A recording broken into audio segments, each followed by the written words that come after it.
Yo, what's up mga katropaps? So, meron tayong troubleshoot ngayon mga paps. So, ang nangyari dito sa motor na to is ayaw umandar. Yan o. Kill switch goods. Yan.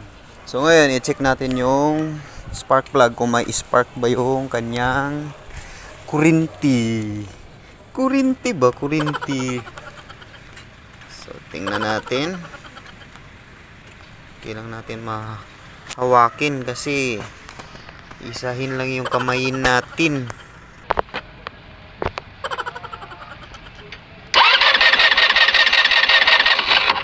So ayun, walang kuryente. So ngayon i-check natin yung gagawin natin dito is battery operated. So ito yung pinaka-common issue dito mga katropaps. Pag all stock pa yung CDI nya, so pag walang kuryente yung pinaka-kuan, ito sa spark plug walang kislap, so it means is stator ang problema nito. So kailangan siya battery operated from EC. So ayan, so subukan namin battery operated. So sa battery operated naman na ito mga katropaps is 4-pin na siya. So papalitan na yung CDI. So ito idudugtong lang to dito, itong 4-pin na to. So andito pa rin yung abang just in case na kailanganin o mapagpalit ng bagong stator. So pwede ko rin siya ibalik. So ayan siya. So i-rewirings ko muna to. So sa full details pala sa pag-rewirings nito is meron na tayo sa YouTube channel mga katropaps. Ilalagay ko lang dito yung link.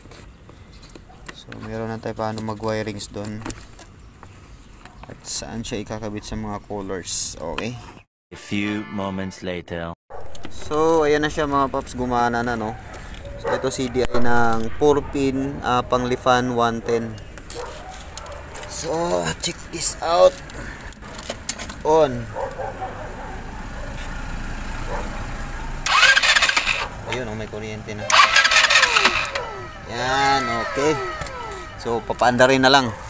GG na, GG. So okay na siya mga paps, umandar na. Yan. Alright.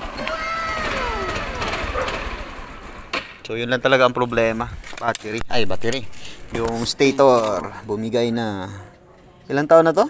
3 na. 3 years. So 3 years siya bago bumigay. So ngayon lang siya i-convert. So ayan, hanggang dito lang.